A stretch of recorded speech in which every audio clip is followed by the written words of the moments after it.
Welcome back to another episode of the Supply Chaney podcast. I am your host, Nathan Chaney, and today we're going to be talking about a very, very important topic and one that's being talked about all over the industry right now, and that is nearshoring. And who else better to talk to about that than Mr. Nearshoring himself? So, Javier, thanks for hopping on the show today and giving us some of your time and expertise.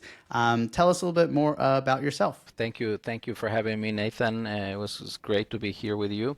Well, I've been Mr. Nearshoring for about 7 years. I enjoy doing what I do. It's a very modern topic. Everybody's talking about it, and it's giving me a lot of free publicity. Just by talking about these new trends. So I'm quite happy to actually gotten the registration for Mr. Nearshoring as a trademark.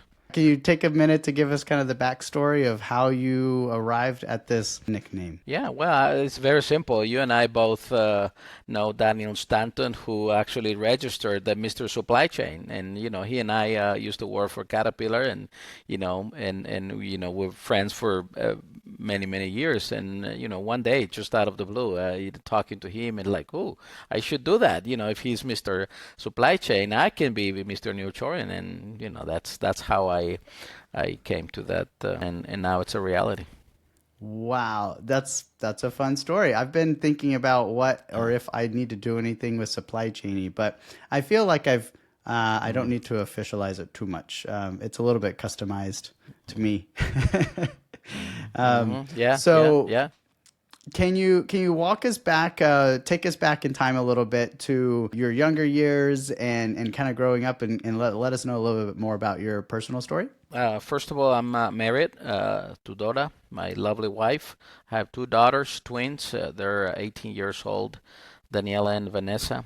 We're all from Nuevo Laredo, right at the border with Texas. I'm a computer systems engineer, graduated from the Technological Institute of Nuevo Laredo.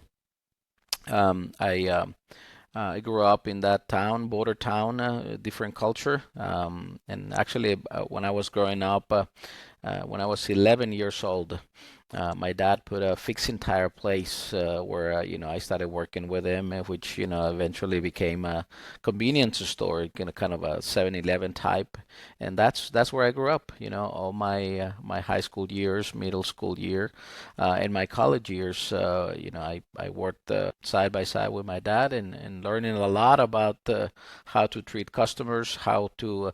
I started doing supply chain because we needed to have enough stuff to sell to customers. And then I became a computer systems engineer, and I had my first job at a company called Electron, which I think it still exists. They used to buy computers in the U.S. and import them into Mexico back in the days when HP and Dell and those companies didn't exist.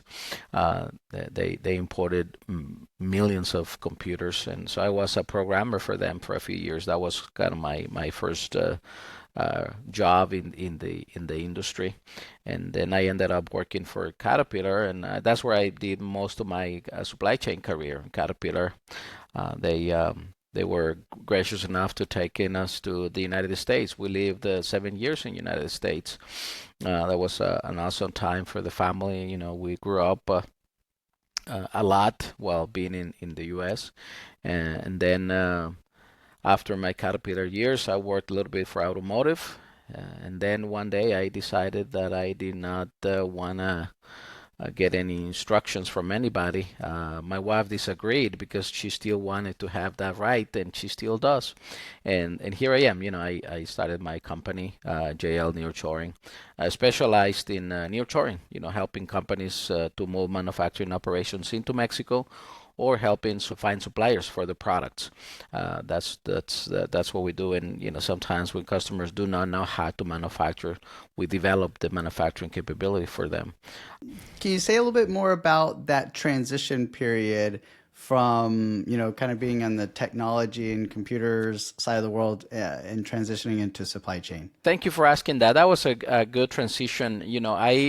I came to Caterpillar in 1997. from the time I graduated in 1994, I was in computers. I loved computers. I was actually network administrator when I came to work for Caterpillar.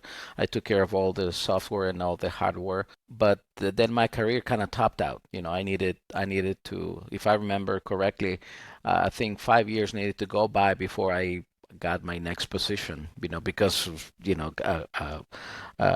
my next job was supposed to be a IT manager, but the factory wasn't big enough, and so I told to my mentor, I said, "Hey, I'm not gonna wait 5 years.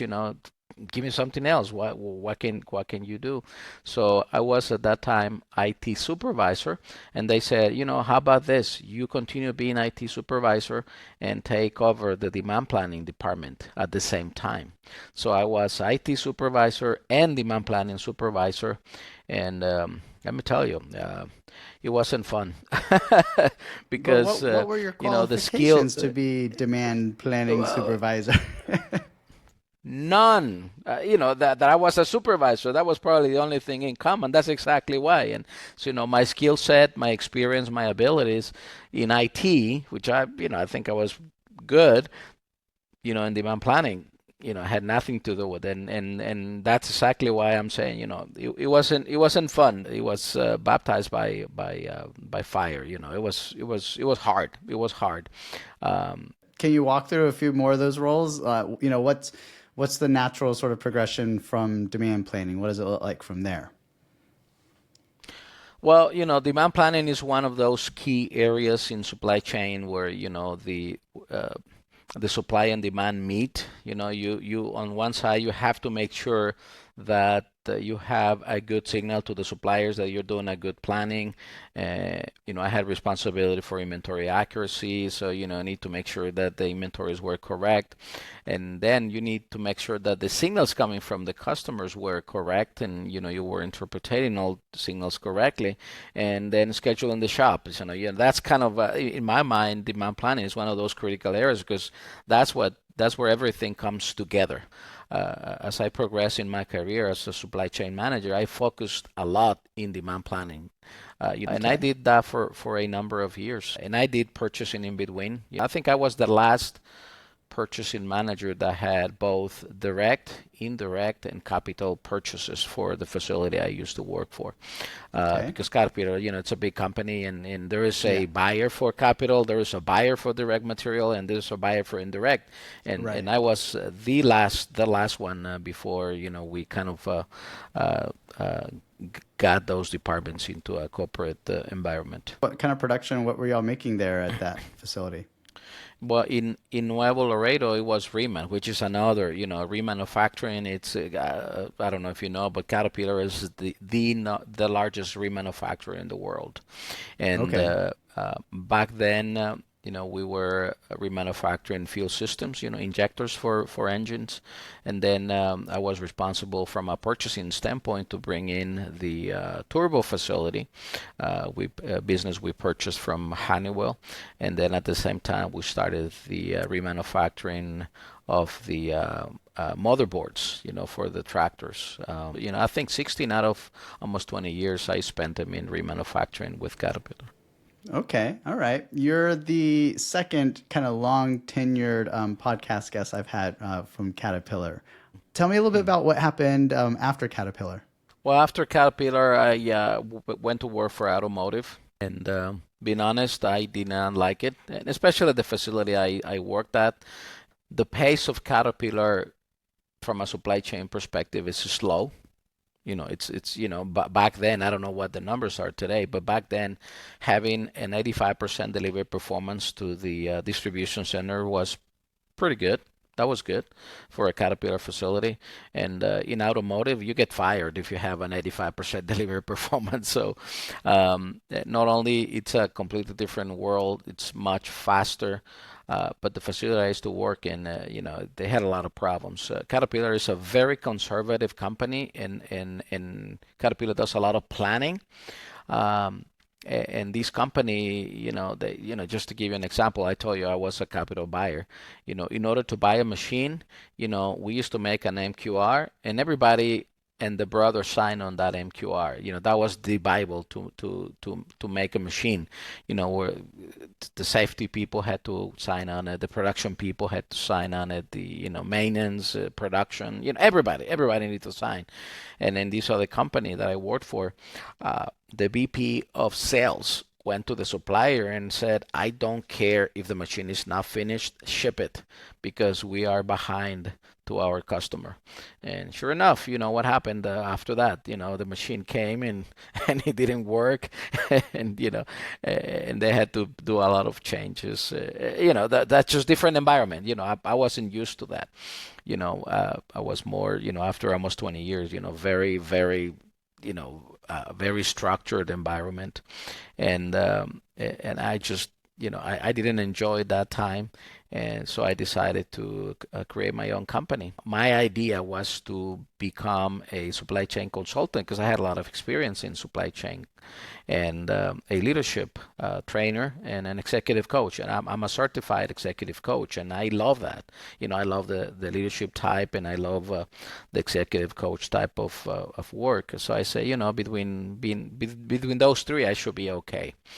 And all of a sudden, by accident, a friend of a friend needed to move a facility from Denver, Colorado to Mexico, and he called me up and said, "Hey, this friend of mine wants to move a facility from Denver to Mexico. Can you help him?"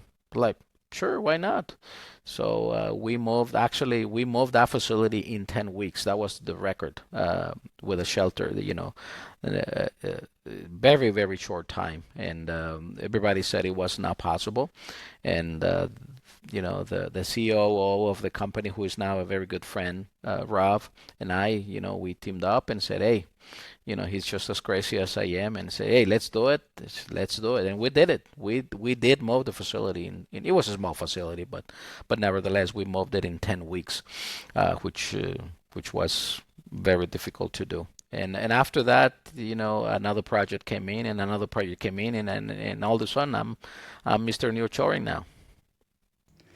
Interesting, interesting. I've gotten to talk with someone who helped when globalization was happening and lots of manufacturing was moving into Asia, into China, and so they were that procurement and sourcing sort of lead that helped move production out of Europe into China, and it took 5 or 6 years in this instance to move the supply base and the production over to Asia, and so it's really interesting to talk with you because you share a similar type of story, but yours is about bringing it to Mexico for production and getting companies started up and running there. Can you talk a little bit more in detail about exactly like maybe some of the strategies and how it is that you help a company like in the example you just shared move production to Mexico? Let me tell you a funny story. Right I now love we're working stories. on a big project for kitchen cabinets. Okay.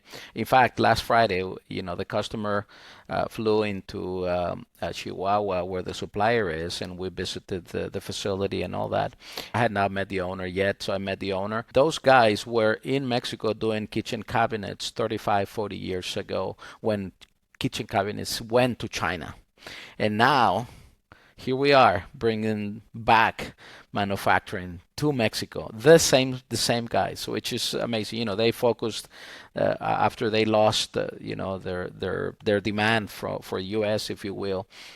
They focused on the local market, but now they're, some of these shops who've been around, like say, 35, 40 years now, they want to start exporting back to the U.S. again, which is, we're coming back in full circle. As far as, moving a manufacturing business, there are a few things. Number one, we spend a lot of time educating customers because, the landscape of business in Mexico is unique, just like any other country. There's nothing special. It's just unique.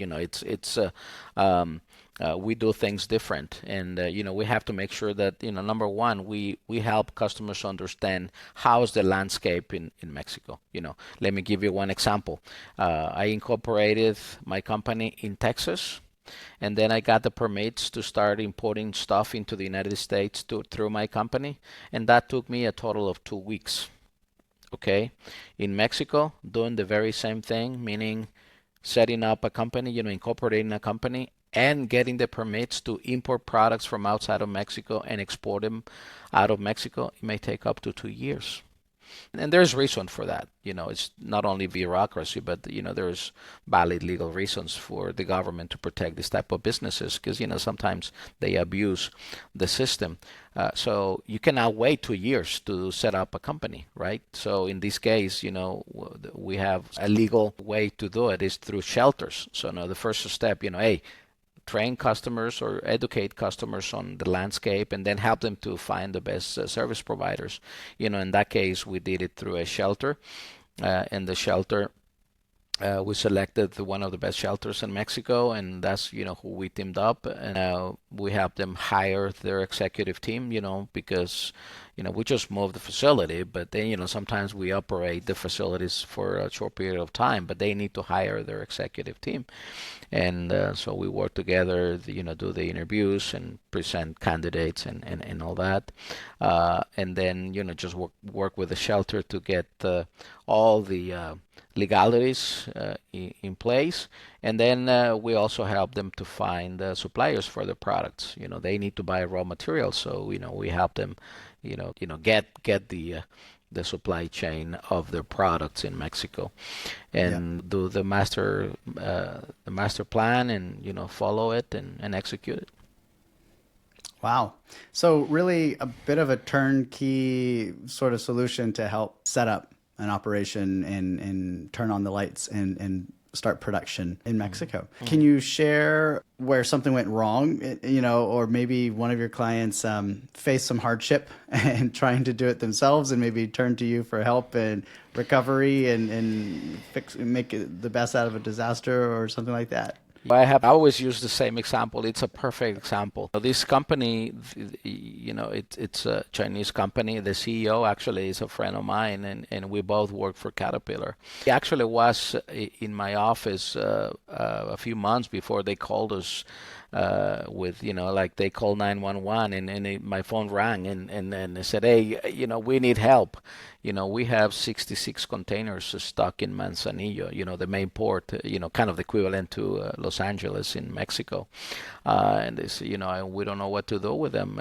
Customers pretty upset. We already spent a lot of money, and so we came in and helped them. And they had those containers stuck in Manzanillo for, I think it was 3 or 4 months, and they couldn't get them out. And it was a multiple things, and so we came in and we help the customer, and in 2.5 weeks we got the containers out of Manzanillo, and customer was already upset because there was risk of not getting their production started. This is an automotive customer, so it was complicated.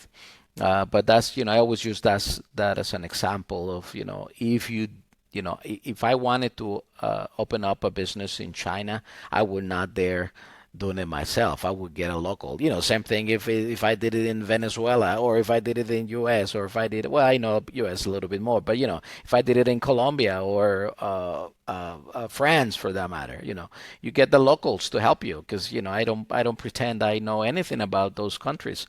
So and that's one of the biggest lessons, for customers coming in, whether they want to move their manufacturing into Mexico, whether they want to find suppliers, or they want us to develop manufacturing capabilities for them, trust the locals. We know what we're doing. We know the landscape, we know the people, we know how things are done, and that company, they spent a lot of money. That's all I can tell you in storage charges that they shouldn't have. If they had the right players working with them, this could have been avoided. And it happens. This is not the only story, but it's other stories where customers, they trust their understanding of the country, and in reality they don't. What's your kind of expert opinion, if you will, on this fascination with nearshoring now? I think you mentioned about 7 years ago or so, you kind of started this, business. If I'm not mistaken, I feel like nearshoring really got pretty popular around COVID time, when we realized that we needed to start shortening and simplifying our supply chains and getting a little bit closer to the markets that we're serving. And so it sounds like you kind of were on this bandwagon, or you were working on this before, the tide, really started rolling in. What's your professional observations on that? Well, first of all, let me tell you, I actually worked in Nearshoring in Caterpillar. I was a strategic black belt back in 2012. Yeah, 2012, 2013, I think 2012 through 2014. I was a strategic black belt, and my job was to, Caterpillar called it differently. They called it regionalization, but it's the same thing. That initiative is, building the Americas for the Americas, in Europe for Europe, in Asia for Asia. So my job was to look at the demand from each of those regions and look at the capacity installed and figure out if we needed to open up capacity or shut down capacity or move capacity from one region to another, which in essence that's nearshoring. And when I started working on my own, give me obviously a very different perspective because I'm doing it from within. Back then I was in the United States and looking at all these regions, but now I'm looking at it from a Mexico perspective, which gives me a unique advantage. Nearshoring is not new to Mexico, and in fact, contrary to what everybody believes, it did not start 3 years ago. It started actually in the 60s when just like Biden just put tariffs on Chinese EVs. The Mexico government put tariffs on auto companies back in the early 60s, and that forced these companies to start operations in Mexico.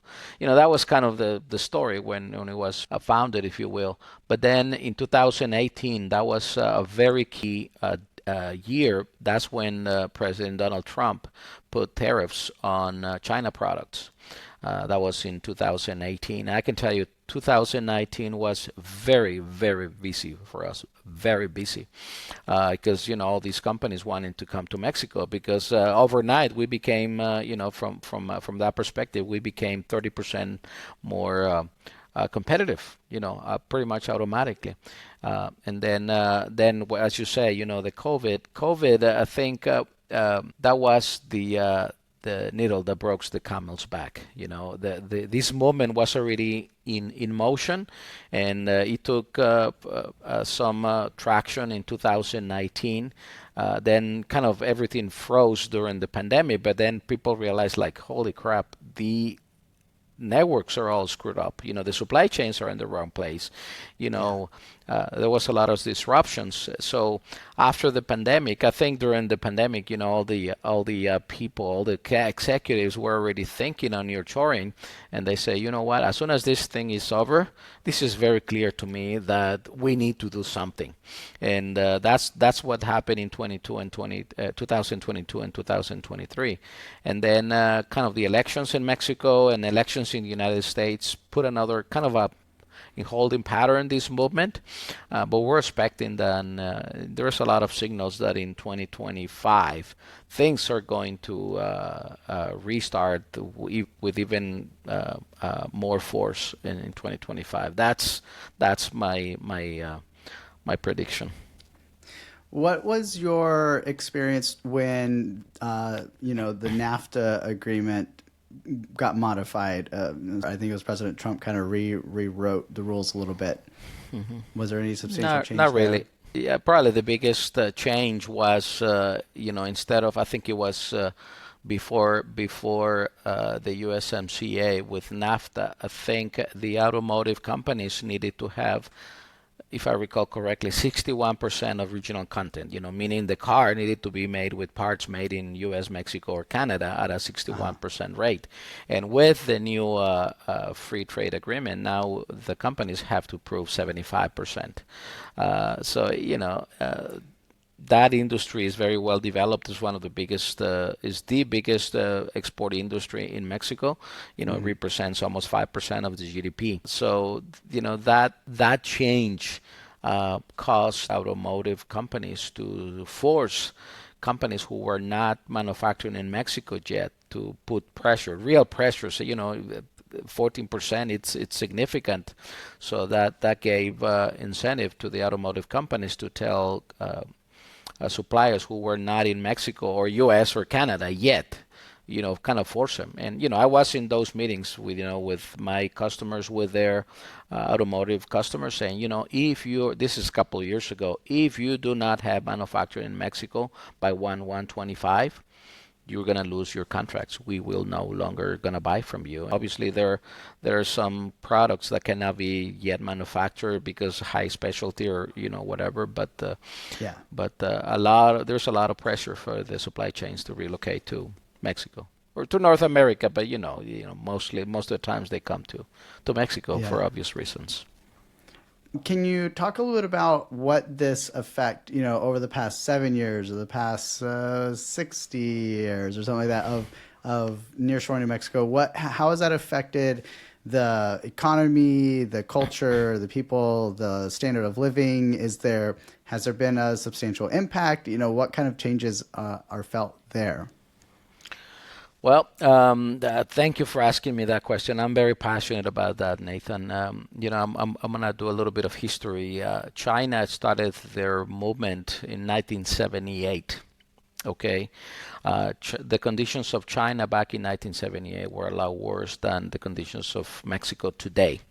Okay, and through nearshoring, or in that case offshoring, through manufacturing, through learning how to manufacture, China was able to pull 600 million people out of poverty, and today they are the number one manufacturer in the world. They have the largest ecosystem and the most competitive in the world. So, with that being said, in the last 40 years, Mexico has developed the towns where the automotive company has a strong presence. Naturally, they have a lot of progress. And actually, I live in Saltillo. Saltillo is called the Michigan of Mexico because we have a GM assembly facility, and we have Stellantis assembly facility, and we also have a truck assembly facility. I hear stories from the locals. I'm not from Saltillo. I'm from the border in Nuevo Laredo. So the people from Saltillo tell me, how 30, 40 years ago, the area where I live today, it was farms 34 years ago, and now it's this town is very progressive. There's a lot of work, there's a lot of progress. Businesses are coming in every day, new facilities now with nearshoring and everything. So you can tell how this place 30, 40 years ago was a very agriculture type of town. Now it's a highly industrialized town that has brought a lot of progress to the people. So, and that's a good thing. And I think overall Mexico has an opportunity to become, and I've done a little bit of study on this. I think we can become the number 5 economy in the world if we do things right with nearshoring. Because, coming to Mexico, it's natural. It is very natural. We are a lower cost country, a lot lower compared to Canada and the United States. And we're next to the United States. We're pretty much a domestic supply. Flying from Monterey to Dallas or to Atlanta. It's a local flight. Like you flying from Chicago to Atlanta. It's pretty much the same. So I think if we do things right, and again, I'm going to put a caveat, if together the government and the companies come together, we can really turn this into a much, much better country than we are today through manufacturing. The improvement in culture and facilities and the tax base, that in better paying jobs and everything that we're kind of talking about here, the cost of doing business in Mexico seems like it should be naturally increasing as a result of just the demand. Do you see that as ever being a challenge where it becomes not as cost beneficial to be in Mexico at some point? Like other countries in Asia, this similar type thing has happened where the demand was so great that the talent and skills there became costly to source from that location. Well, we have several advantages in that regard. Yes, it is happening, Nathan. Border towns and big towns are becoming more expensive because everybody's going there for manufacturing. That's and that's happens everywhere. That's a natural thing to do. Yeah. But We have a few strategic advantages. Number one, our population is much younger than the United States.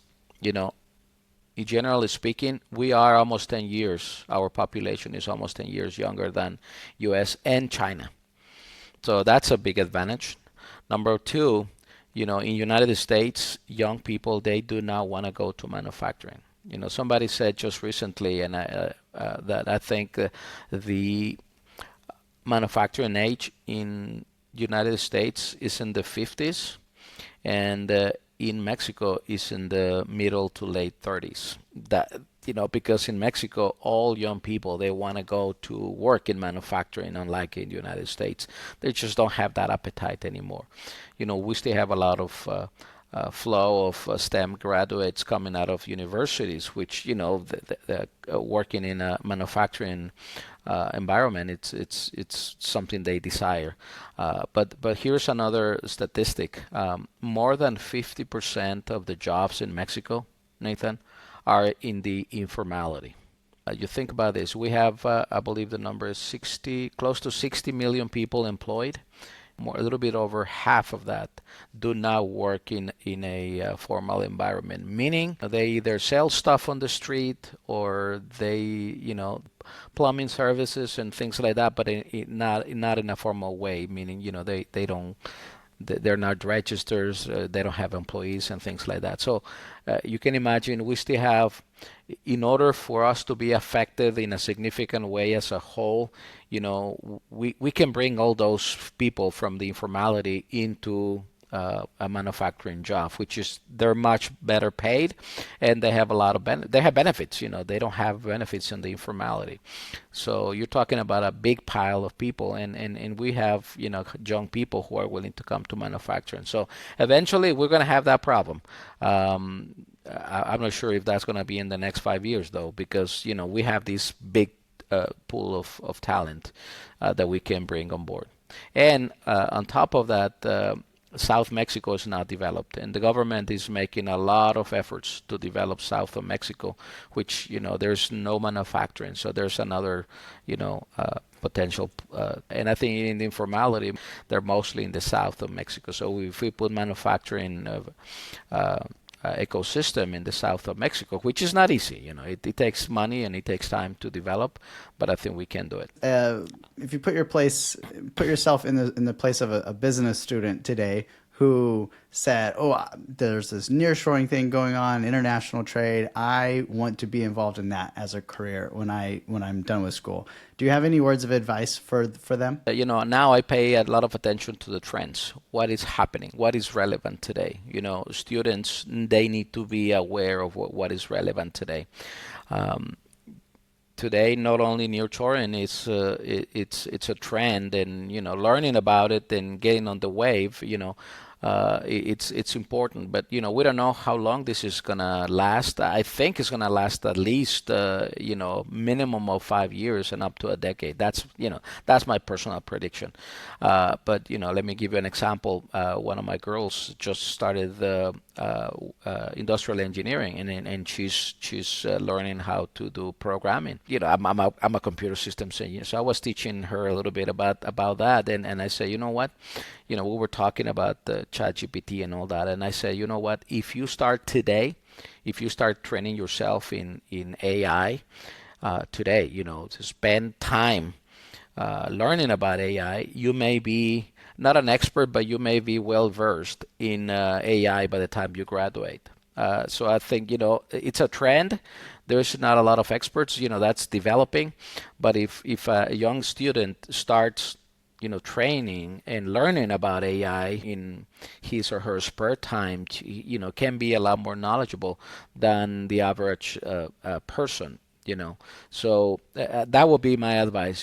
Figure out what semiconductors. We're spending a lot of time in semiconductors because with the nearshoring, that I think that is going to be one of those industries that are going to come to Mexico because it's natural. It's strategic to the U.S. And the U.S. is not going to do it all, and they're going to have to send some our way, And there's a lot of companies already looking into Mexico, so we're trying to get ahead of the wave, So figure out what the trend is, figure out what the wave is. Is it starting Is it right in the middle of it, and try to get ahead. That would be my advice. Any last comments, any topic that we did not cover today that you're incredibly passionate about and you want to make sure to spend a minute or two before we wrap up? Two quick things. One, I'm leading the efforts of CSCMP in Mexico. So if there are any volunteers who want to join the movement, we kind of set the foundation for CSCMP in Mexico. Next year is going to be growth, and I'm very passionate about that. I'm passionate about supply chain because I spent most of my life in that industry, and I'm passionate about CSCMP because it's a great organization. And the second thing, I'm very passionate about people. I write for Mexico Business News magazine. I wrote an article related to nearshoring. Is Mexico ready for nearshoring with people? So I wrote a little bit about the situation of Mexico as far as people, and I'm writing another article which I'm very passionate about is leadership. Companies are struggling not only in Mexico but in the U.S. and I'm pretty sure in Africa and I'm pretty sure in China and everywhere. People are struggling to recruit and retain people. I invite people to read my article when it comes out. It should come out sometime next month, and I hope they like it. Excellent. All right. Well, thanks for taking a minute to come on and share some of your experience and expertise in nearshoring with us. I imagine that folks listening to this took away a lot of nuggets of wisdom and information. So thanks again for coming on and spending some time with us today. Oh, thank you, Nathan, for inviting me. It's been fun, and I'm honored that you have me here on your platform. And congratulations for this podcast.